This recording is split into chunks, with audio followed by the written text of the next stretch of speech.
जय श्री राम दोस्तों। तो इस वक्त मैं जहाँ खड़ा हूँ उसे कहते हैं धनुषकोडी और ये इसका लास्ट पॉइंट है और इसे कहा जाता है भारत का लास्ट छोर। और यहीं से भगवान राम ने वानर सेना के साथ पुल बांधा था सीधा श्रीलंका की और फिर वानर सेना के साथ लंका पे चढ़ाई करी और यहीं से राम सेतु का प्रारंभ होता है। तो आज मैं आपको इस वीडियो में दिखाऊंगा कि आप धनुषकोडी कैसे पहुँचे और कहाँ से आए। जय श्री राम।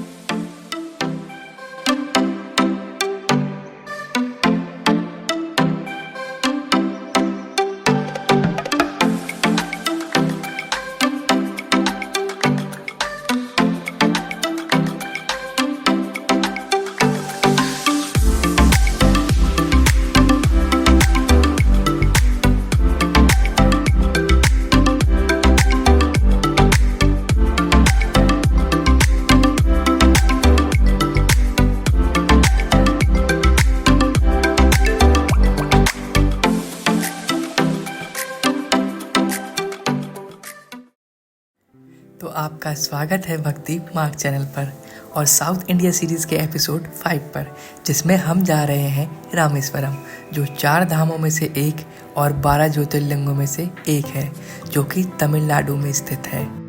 जैसा कि आपने एपिसोड 4 में देखा, हमने मदुरई में श्री मीनाक्षी देवी जी के दर्शन किए और फिर मदुरई रेलवे स्टेशन से ट्रेन लेकर मंडपम आ गए। अगर आपने एपिसोड 4 नहीं देखा है तो ऊपर आई बटन पर क्लिक करके अभी देखें। तो अगर आप भी रामेश्वरम आना चाहते हैं तो यहाँ का सबसे नियरेस्ट एयरपोर्ट मदुरई है, जिसकी डिस्टेंस रामेश्वरम से ओनली 180 किलोमीटर्स है, जिसे आप बाय रोड, बस या कैब से कवर कर सकते हैं।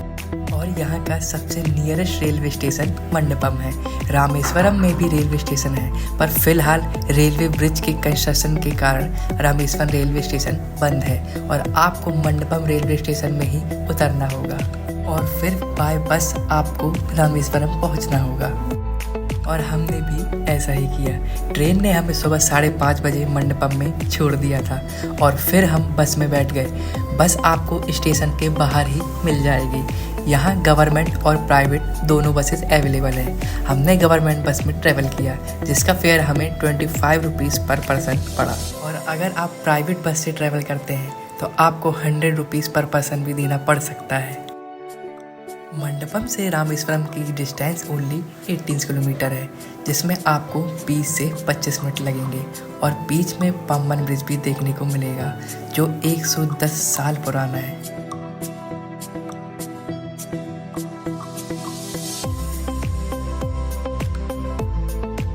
तो बस ने हमें रामानाथ स्वामी टेम्पल के जस्ट बाजू में ड्रॉप किया और फिर हमने रूम्स की तलाश शुरू की और हमें सुबह के टाइम काफ़ी रश दिखाई दिया और काफ़ी देर ढूंढने के बाद हमने नॉर्थ गेट के सामने रूम लिया, जिसका कॉस्ट 500 रुपीज़ था, जिसमें हमें डबल बेड रूम मिला। डॉक्यूमेंट में आपको सिर्फ आधार कार्ड देना होगा। रामानाथ स्वामी टेम्पल के टोटल 4 गेट्स हैं, north, east, west and south. तो इस वक्त जो आप गेट देख रहे हैं ये है साउथ गेट और जस्ट इसी के सामने हमने रूम लिया था और रूम की बालकनी से हमें कुछ इस प्रकार का व्यू मिल रहा था, जो कि काफ़ी अद्भुत था। हमने कुछ घंटे रूम पर रेस्ट किया और फिर दोपहर 3 बजे दर्शन के लिए निकल गए। लेकिन दर्शन से पहले हमें अग्नि तीर्थम और मंदिर के अंदर 22 कुंडों में स्नान करना था। तो जय श्री राम दोस्तों। तो आज है 27 जुलाई और टाइम हो रहा है 4 बज रहे शाम के और हम जा रहे हैं अग्नि तीर्थम में स्नान करने के लिए। अग्नि तीर्थम की ये मान्यता है कि भगवान राम ने रावण को मारने के बाद यहाँ पर स्नान किया था और माता सीता के साथ यहाँ पर शिवलिंग बनाया था, जिसे रामेश्वरम कहा जाता है। और यह ज्योतिर्लिंग 12 ज्योतिर्लिंग में से एक है, रामेश्वरम ज्योतिर्लिंग। अग्नि तीर्थम में नहाने के बाद आपको 22 कुंडों में भी नहाना पड़ेगा और 22 कुंड है मंदिर के अंदर, तो एक एक करके आपको 22 कुंडों में नहाना पड़ेगा और उसके बाद आपको भगवान के दर्शन होंगे। और 22 कुंडों में नहाने की पर्ची है अप्रॉक्स वही 25 रुपीज़ है और मैं अभी अंदर जाके क्लियर करके आपको बताता हूँ। तो आप देख सकते हैं पीछे अभी है समुद्र, बे ऑफ बंगाल। तो ये है अग्नि तीर्थम, जो कि मंदिर से काफ़ी नज़दीक है। तो 22 कुंडों में स्नान करने से पहले आपको अग्नि तीर्थम में स्नान करना होगा, यानी इस समुद्र में।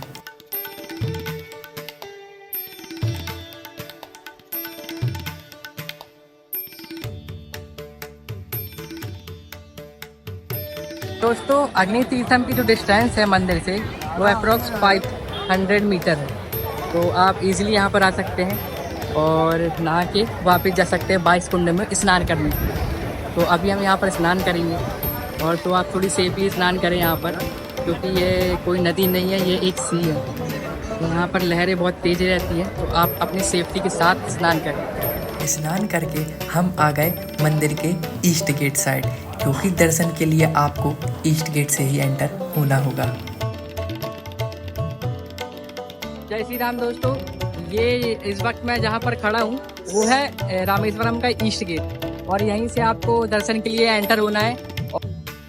मंदिर के अंदर एंटर करते ही आपको यहाँ का आर्किटेक्चर दिखाई देगा, जो काफ़ी यूनिक है। और यहाँ पर कई स्तंभ हैं जिसमें अलग अलग देवी देवताओं की मूर्तियाँ हैं। जब हम गए थे तब फ़ोन्स मंदिर के अंदर अलाउड थे, पर ऐसा हर टाइम नहीं रहता है। तो आपको फ़ोन्स लॉकर में रखना होगा मंदिर के अंदर जाने से पहले।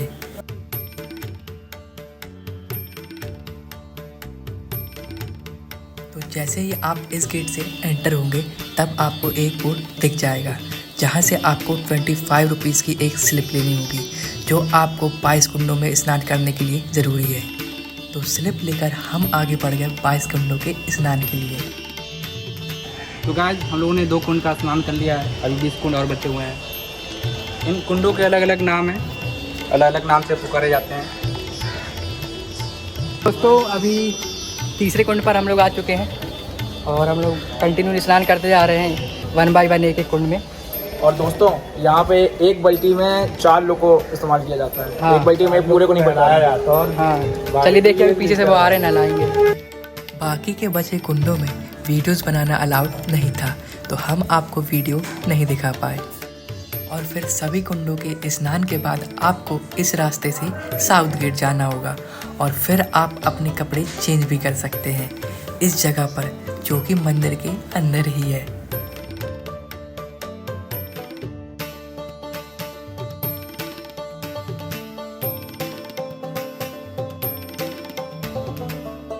दर्शन के लिए यहाँ लुंगी कंपलसरी तो नहीं है, पर हमने यहाँ के कल्चर के अकॉर्डिंग खुद को बदल दिया और भगवान के दर्शन उसी में किए।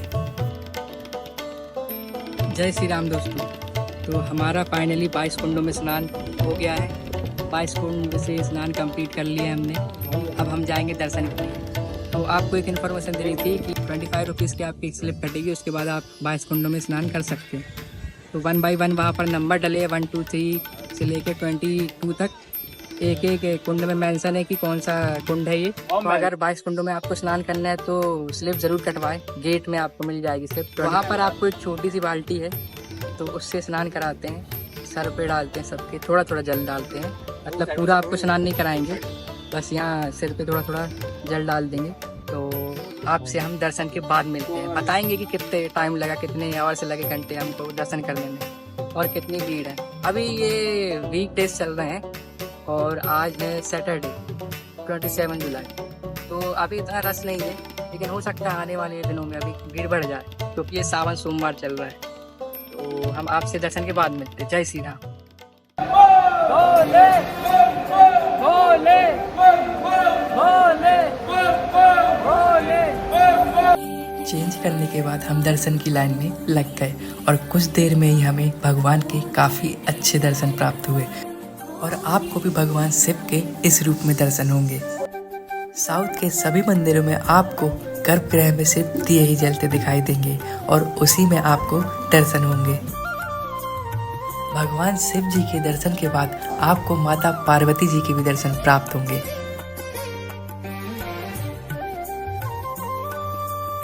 तो भगवान पार्वती और शिव जी के दर्शन के बाद हम कुछ देर मंदिर परिसर में ही बैठ गए। तो चलिए अब मैं आपको रामेश्वरम ज्योतिर्लिंग के पीछे की कथा सुनाता हूँ। तो पौराणिक कथा के मुताबिक रावण ब्राह्मण था, इसलिए भगवान राम को ब्रह्म हत्या का पाप लगा था। इस पाप से मुक्ति पाने के लिए ऋषियों ने भगवान राम को शिवलिंग स्थापित करने की सलाह दी थी। इसके बाद भगवान राम ने दक्षिण तट पर रेत से शिवलिंग बनाकर उसका अभिषेक किया था। माना जाता है कि जब राम लंका विजय करके लौटे तो उन्होंने हनुमान जी को कैलाश जाकर शिवलिंग लाने के लिए कहा था। हनुमान जी को शिवलिंग लाने में देरी होने पर माता सीता ने अपने हाथ से शिवलिंग बनाया। हनुमान जी जब शिवलिंग लेकर आए तो उन्हें भी वहीं स्थापित किया गया। माता सीता ने बनाए गए शिवलिंग को रामलिंग और हनुमान जी द्वारा लाए गए शिवलिंग को वैश्वलिंग कहा गया। आज भी रामेश्वरम मंदिर में दोनों शिवलिंग विराजमान है। तो यही कथा है रामेश्वरम की। तो हमने कुछ देर ध्यान किया मंदिर पे और निकल गए कॉरिडोर घूमने के लिए। तो ये जो कॉरिडोर है दोस्तों, इसको बोलते हैं सबसे लंबा कॉरिडोर है यहाँ का रामेश्वरम में। तो आइए देखिए।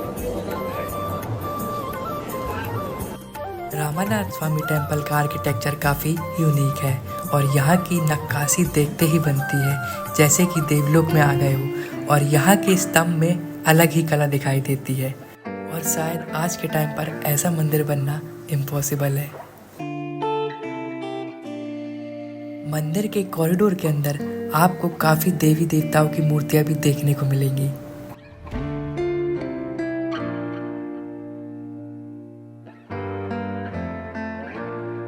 और साथ ही आपको दिखाई देंगे भगवान शिव के प्रिय नंदी जी, जो काफी विशाल रूप में है।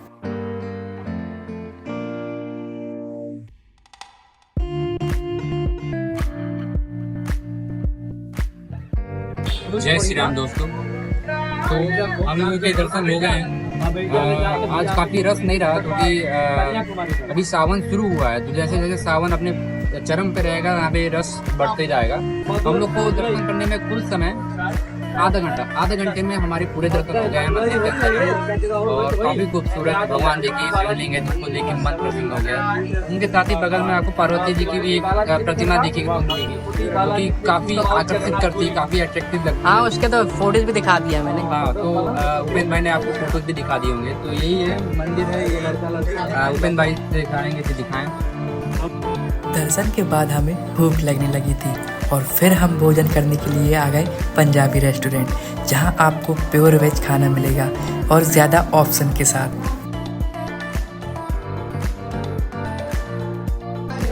यहाँ पर आपको बहुत सारी वैरायटी मिल जाएगी। वेज बिरयानी, वेज पुलाव, मटर पनीर और रोटी, बटर रोटी सब मिलेगा आपको। टेस्ट भी काफ़ी अच्छा है और मंदिर से बिल्कुल मुश्किल से 200 मीटर की दूरी में होगा। और वापस रूम आकर थोड़ी देर हमने मंदिर को निहारा और फिर हम सो गए और पहला दिन हमारा यहाँ समाप्त हुआ। तो सुप्रभात रामेश्वरम। तो आज हमारा दूसरा दिन है। तो जय श्री राम दोस्तों। तो आज हमारा है दूसरा दिन रामेश्वरम में और हम निकलेंगे साइट सीइंग के लिए। मतलब धनुषकोटी, अब्दुल कलाम म्यूजियम, राम तीर्थम, लक्ष्मण तीर्थम, ये सब प्लेसेस में विजिट करेंगे और आपको भी दिखाएंगे। तो सबसे पहले हम आए हैं बाइक रेंट पे लेने, बाइक ऑन रेंट। तो if you want a bike on rent then visit this place. तो स्कूटी या बाइक हायर करने के लिए आपको अपने डॉक्यूमेंट में अपना आधार कार्ड सबमिट कराना होगा और जब आप स्कूटी या बाइक लौटाएंगे तब आपको अपना आधार कार्ड वापस मिल जाएगा। हायर करने के बाद आप एक बार स्कूटी की वीडियो ज़रूर बना लें फॉर सिक्योरिटी रीज़न और पेट्रोल चेक कर लें क्योंकि पेट्रोल आपको खुद ही डलवाना होगा। और स्कूटी और बाइक को रेंट लेने का कॉस्ट मैंने आगे बताया है, तो आप उसे ध्यान से सुन लीजिएगा। बाइक को रेंट लेने या स्कूटी को रेंट लेने का लोकेशन है ये साउथ गेट है जो रामेश्वरम का, उससे लगभग 200 मीटर आगे आके आप इस होटल से बाइक रेंट पे ले सकते हैं। तो हम लोग को पड़ा है 600 रुपीज़ एक स्कूटी का। हमने 2 स्कूटीज ली है तो 1200 में हमारा हो गया है। और फिर हम निकल गए धनुषकोटी के लिए।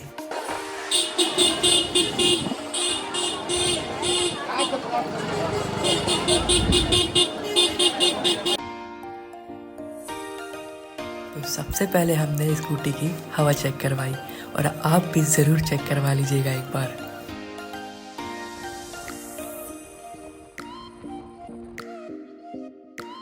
और कुछ दूर जाके हमें पेट्रोल पंप दिखा तो हमने पेट्रोल भरवाया। तो आपको बता दूं कि रामेश्वरम में पेट्रोल 102 रुपये लीटर है।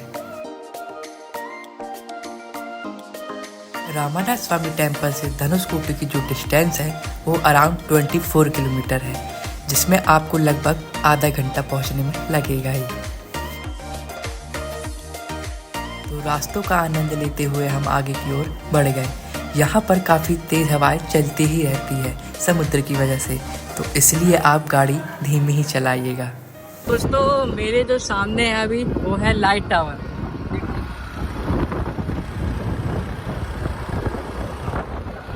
ये धनुषकोटी का लाइट टावर। जब आप धनुषकोटी जाएंगे तो ये टावर रास्ते पे आपको दिख जाएगा। अगर आप धनुषकोटी बस या ऑटो से आना चाहते हैं तो आप आ सकते हैं, पर हमने स्कूटी से आने का डिसाइड किया क्योंकि हमें और भी कई साइट सीन्स भी घूमने थे, जिसमें आप काफ़ी इजीली घूम सकते हैं विदाउट एनी इश्यूज़। तो चलिए अब मैं आपको धनुषकोटी के बारे में बताता हूँ। धनुषकोटी को लास्ट रोड ऑफ इंडिया भी कहा जाता है, यानी भारत की आखिरी रोड, क्योंकि इसके बाद ये रोड एंड हो जाती है और शुरू होता है भगवान राम जी का बनाया राम सेतु, जो आज भी समुद्र की सतह पर दिखाई देता है। तो कुछ देर इन रास्तों को एंजॉय करते हुए हम पहुँचे धनुषकोटी पॉइंट, जहाँ पर अशोक का पिलर स्थापित है। तो जय श्री राम दोस्तों, तो फाइनली हम पहुंच गए इंडिया के धाम यानी धनुषकोटी, जिसे भारत का आखिरी छोर भी कहा जाता है। तो यहाँ से श्रीलंका की डिस्टेंस ओनली 30 किलोमीटर। तो दोस्तों यही है राम सेतु, जहाँ से भगवान राम ने वानरों सेना के साथ पुल बनाया था और श्रीलंका पे चढ़ाई करी थी और रावण का वध करके माता सीता को बचाया था। आज भी अगर आप राम सेतु को देखेंगे तो वो कुछ दिखता है, अभी भी सतह पर दिखता है समुद्र की, क्योंकि आप मैप में भी जाकर देख सकते हैं उसको। इंडिया के मैप में थोड़ा थोड़ा वो दिखता है, उसका कोई अभी मिटाव नहीं है, मतलब वो कभी मिट नहीं पाया है। आज भी भगवान राम के अवशेष और यहाँ का राम सेतु अमर है और हमेशा रहेगा।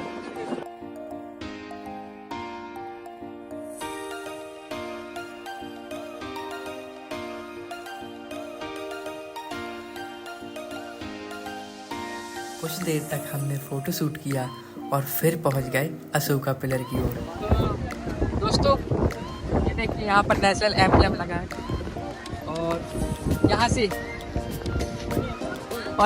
30 किलोमीटर के बाद श्रीलंका आ जाता है। तो ये लास्ट पॉइंट है इंडिया का और भारत का आखिरी छोर भी कहा जाता है इसको। तो आइए आपको उधर का भी दिखाते हैं। और अगर आप बस से आते हैं तो बस आपको यहाँ तक ड्रॉप कर देगी, लास्ट पॉइंट तक वो देखिए। तो आप अगर बस से आते हो बस से आ सकते हैं, और अगर आप स्कूटी हायर करके आ रहे हैं तो उसको साइड में आपके बाजू में रहेगी, आपके नसीब के साथ।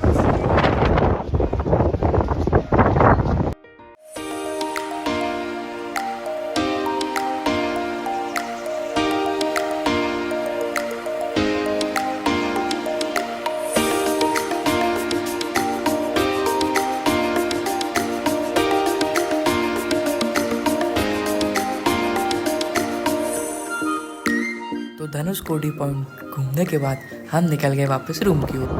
तो दोस्तों अभी हम वापस आ रहे हैं रामेश्वरम मंदिर साइड। लगभग अभी आधा घंटा लगेगा यहाँ पे पहुँचने, और फिर हम वहाँ से जाएंगे पंबन ब्रिज। तो आप आगे वीडियो में बने रहिए। हमने कुछ देर रूम में रेस्ट करने का डिसाइड किया, क्योंकि उस टाइम काफ़ी गर्मी थी और धूप भी ज़्यादा थी, तो इसलिए हम आ गए सीधा रूम की ओर। इस वक्त जो आप चार्ट देख रहे हैं ये सभी साइट सीन्स रामेश्वरम के ही है जो आप घूम सकते हैं। तो इसमें से हमने कुछ ही प्लेस घूमने का डिसाइड किया और रूम में रेस्ट करने के बाद हम शाम को अप्रॉक्स 4 बजे निकल गए पाम्बन ब्रिज के लिए।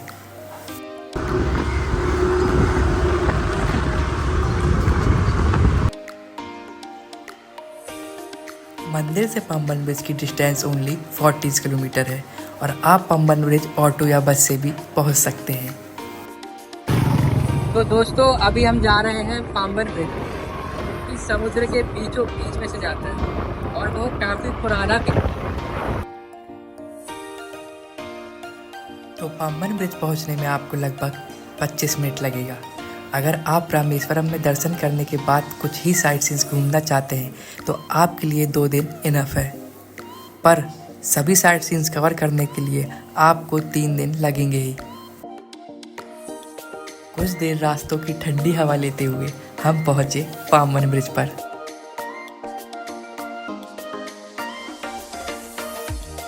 दोस्तों इस वक्त मैं जहाँ खड़ा हूँ ये है पाम्बन ब्रिज और ये 110 साल पुराना है और इसकी जो लेंथ है वो है 2.2 किलोमीटर की और ये है सबसे पुराना ब्रिज भी है और ये रामेश्वरम को जोड़ता है मंडपम से। मंडपम यहाँ का लास्ट स्टेशन है और अभी यहाँ की ट्रेन सब बंद है, तो यहाँ की कनेक्टिविटी भी पूरी अभी बंद है। तो अगर आपको रामेश्वरम आना है पहले आपको मंडपम स्टेशन पर उतरना पड़ेगा, उसके बाद वहाँ से बस लेकर इसी ब्रिज के जरिए आप रामेश्वरम आ सकते हैं रामानाथ टेम्पल के दर्शन करने के लिए। तो ये देखिए यहाँ पर ये वाला ओल्ड ब्रिज है, तो ये जो आपने ब्रिज देखा ये ओल्ड ब्रिज और इसके जस्ट बाजू में बन रहा है अभी न्यू ब्रिज।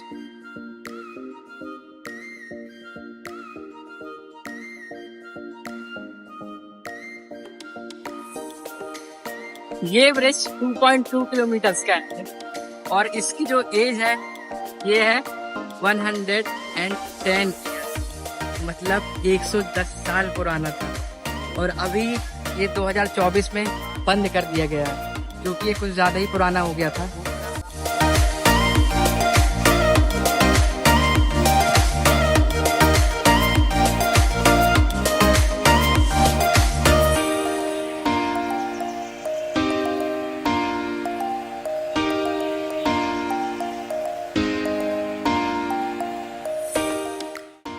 तो धीरे धीरे शाम होने लगी थी और हम फिर निकल गए APJ अब्दुल कलाम मेमोरियल के लिए। तो दोस्तों अभी हम जा रहे हैं अब्दुल कलाम मेमोरियल, तो आपसे वहाँ कनेक्ट करते हैं। तो मेमोरियल पहुंचते ही हमें पता चला कि यह अभी क्लोज़ है क्योंकि मेमोरियल की टाइमिंग के अकॉर्डिंग यह सुबह 9 बजे ओपन होता है और शाम को 5 बजे क्लोज हो जाता है। तो हम 5 बजे के बाद पहुँचे तो हमें मेमोरियल के अंदर जाने का मौका नहीं मिल पाया।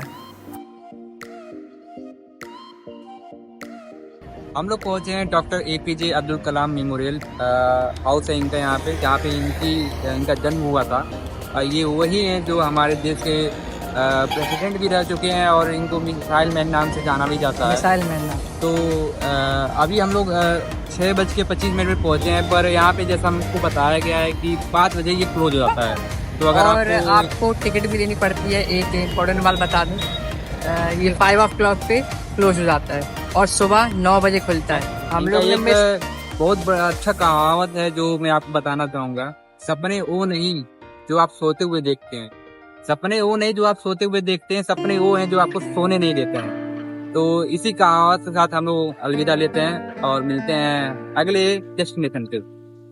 तो हमने तो यह चांस मिस कर दिया था, पर अगर आप रामेश्वरम आते हैं तो इसे बिल्कुल भी मिस मत कीजिएगा। उसके बाद हम आ गए लक्ष्मण तीर्थम, जो कि रामानाथ स्वामी मंदिर से सिर्फ 1.5 किलोमीटर की डिस्टेंस पर ही है। तो ये है लक्ष्मण तीर्थम। लक्ष्मण तीर्थम में एक मंदिर भी है जो कि अभी बंद था और इसके 400 मीटर की डिस्टेंस में आपको रामा तीर्थम भी मिल जाएगा। मतलब आप दोनों के काफ़ी आसानी से दर्शन कर सकते हैं।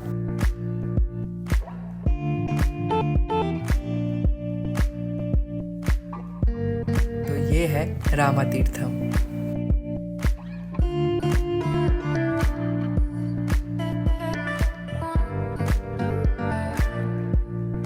तो जय श्री राम दोस्तों।